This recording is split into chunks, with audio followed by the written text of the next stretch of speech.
Hello, ladies and gentlemen, and welcome back into another edition of Keytime Sports. Please like, comment, share, subscribe to Keytime Sports right here on YouTube, Key City Sports on Instagram, and the keyonmillions.co. Here is one of the most entertaining weeks that are upon us when it comes to the NBA because we are getting back to the most important time of the season for the NBA, and we are getting to the point where March Madness is just around the corner. But now what I want to look at what now the team that I'm covering is the Miami Heat. Now, we all know that the Miami Heat is a above average team, but on good days they can play above average, and on days where they have bad shooting nights, they can play like a subpar team. But here's who is all on the Miami Heat's roster.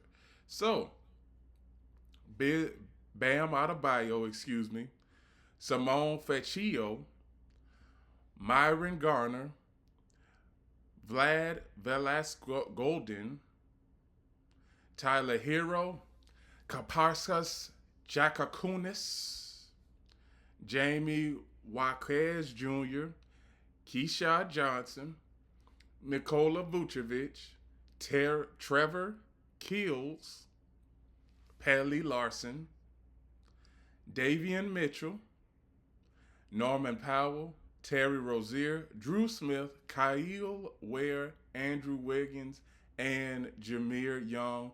Head coach has been the same head coach they've had for the past 18 years is Eric Spoelstra. So, one thing that I can say about the Miami Heat is right now they are at the eighth spot, and for the past 3 years, they have been a play-in tournament team. Now, we all know that the Miami Heat, the team is not strong enough to make it to the NBA Finals unless they have a miraculous run like they did 4 years ago in the 2022 season. Now we get to the point where we see that when it comes to scores, when it comes to their scores, who is always consistent? Norman Powell, he is their top scorer for the Miami Heat. Now, Norman Powell, throughout his career, he has always been a bench player, a role player.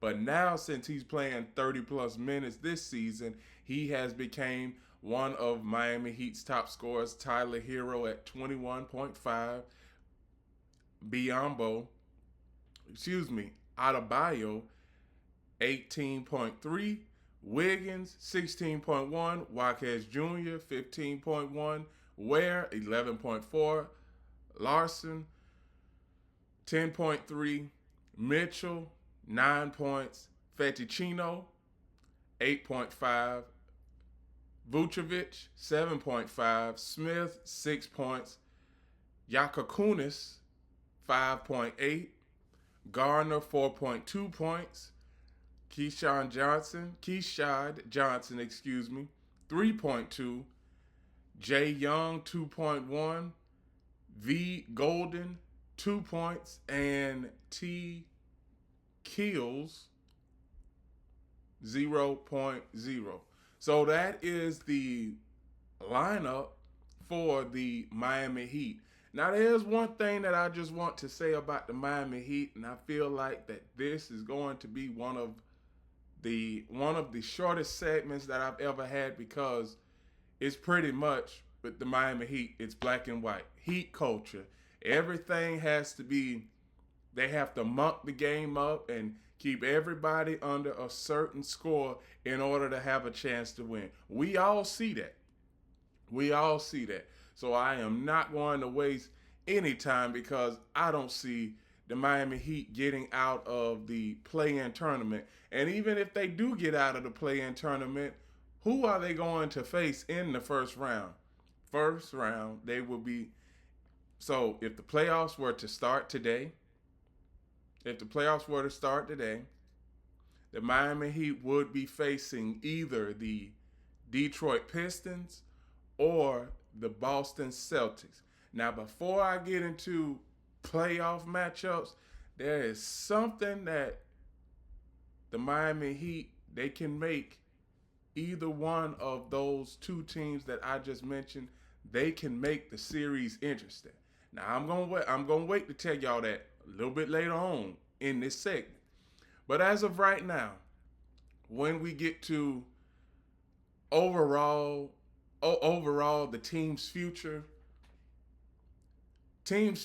Miami in the draft, they are going to have to get a cornerstone player. They are, because Tyler Hero, he's been injured for most of the season, and Tyler Hero, he's a good scorer, but he hasn't been able to stay on the floor and stay healthy. So I have Miami is in the same boat with Chicago, Atlanta, and Charlotte. Now, I know on the list, on the standings, Miami is right there in the play-in tournament. But I think even if Miami does play in the play-in tournament, I believe any one of the three teams that are in the play-in tournament, Atlanta could possibly beat Miami. I don't know as convincingly. I'm a little bit shaky on Atlanta. Charlotte, maybe. Orlando, probably. Because Orlando, they have more efficient scores than the Miami Heat do. But that's not saying that Miami won't be able to win, because it all depends. Some nights you can have a good shooting night. Some nights 5 players can come off the bench and have one of their best shooting nights of their career and have career highs. And then the next night, they can't even hit the side of a bomb. That's exactly how it is with the Miami Heat when it comes night to night. Now, what I am going to do is, when it comes to the draft, Miami in the draft, they have flexible movement in the draft, and they also have a lot of draft capital when it comes to bringing in 3-4 players from the draft and trying to make Miami one of those teams that are a substantial playoff contender instead of just a play-in tournament team, and they could be gone before the playoffs even start, because Miami, they are not a team that takes pride in just making the play-in tournament. And as we all can see throughout the Heat's team history, franchise history, they have always made it to the playoffs, not the play-in tournament. But here's one thing that I want to say about the Miami Heat is somebody, and I do mean somebody, I believe that the Miami Heat, the team that they have right now who is on this roster, within 4 years, all of these guys, they are going to have to go, because the two players that were with the Miami Heat during their recent playoff runs and to the finals and stuff was Tyler Hero and Bam Adebayo. Miami made it to the finals in 2020 and in 2023. So you've already had 2 finals appearances with this team, and you've had multiple playoff runs with this team. And I'm not even going to make anybody wait. So here is the history of the Miami Heat. Their first season for the Miami Heat was 89, well 88, 89. They had one. They were the worst team in the NBA at that time, and basically for the first 3 seasons, they were an expansion team. So they were just getting their feet wet, and by the time the early 90s came, they started making the playoffs more consistently throughout, even though it was a bunch of first round and second round exits. Early 2000s, still the same thing, a bunch of first and second round exits. Then in 2006, they made it to the Eastern Conference Finals over the Pistons, and they won the NBA Finals over the Dallas Mavericks. And then Pat Riley became the head coach in 06 and 07. And then the Miami Heat, they started making the playoffs more consistently. 08, 09, 09, 10, 10 and 11. They made it to the NBA Finals and lost. 11 and 12, that was when LeBron James came to the fold. 11 and 12, won the NBA Finals. 12 and 13, won the NBA Finals. And when it comes to 13 and 14, lost the NBA Finals. And it was pretty much LeBron went back to Cleveland, and Miami, they had trouble picking up the pieces because that's the season after LeBron left. They didn't make the playoffs. 15-16, made it to the playoffs. Won over the Hornets, lost versus the Raptors. 16 and 17, they did not make it. 17 and 18, lost in the first round to the 76ers. 18-19, did not make the playoffs. 19-20, made it to the playoffs, made it to the NBA Finals, lost to the Lakers. 20-21, lost in the first round to the Milwaukee Bucks. 21-22, won in the first round versus the Hawks. Won the conference semifinals, versus the Philadelphia 76ers. 22-23, made it to the NBA Finals again, like I said earlier. Lost to the Nuggets. 23-24, lost in the first round to the Celtics. And last season, by a blowout margin in that series, they lost to the Cavaliers in the first round in a sweep. So now, we look to the schedule. Now, Miami Heat, they came out a little bit, and I do mean a little bit shaky, the first 2 weeks of the season. Here it is. They lost versus Orlando, start of the season. Then after their first 10 games, they were 6 and 4. And everybody was wondering, well, we all knew that Miami was going to be a few games above 500. And then all of a sudden, early November, you win versus Cleveland, and then you lose versus Cleveland. Then you go on a 6-game winning streak between Golden State and Milwaukee. And then here goes the losses. Late November, early December, where you lose 8 of your next 9 games.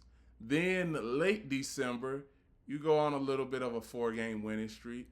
Then early January, you lose versus Minnesota twice in the same week. You lose versus Indiana. You lose versus OKC, which OKC at the start of the season seemed like OKC was invincible, but everybody knows now that OKC can be had. Everybody knows that.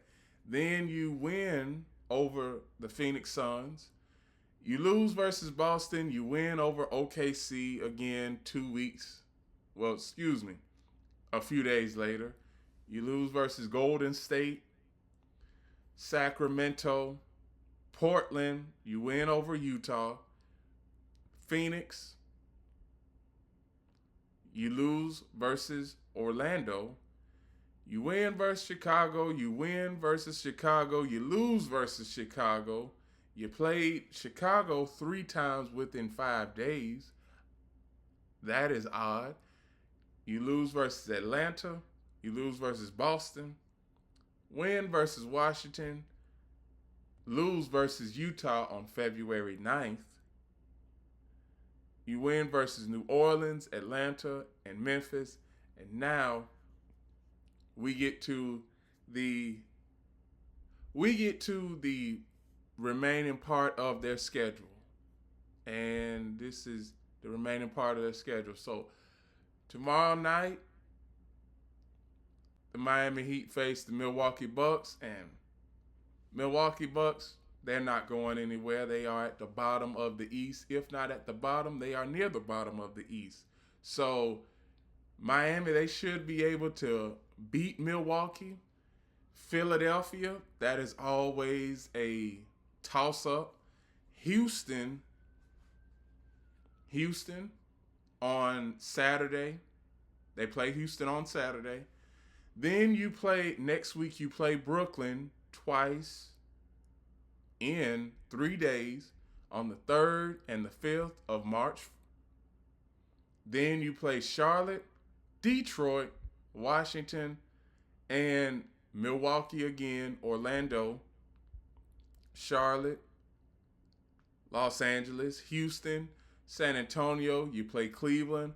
And to finish out the season, you play Washington twice, Toronto twice, and Atlanta on the last day of the season. So right now, the Miami Heat are 31 and 27. When it comes to the Miami Heat and how many wins they will finish up with, I could see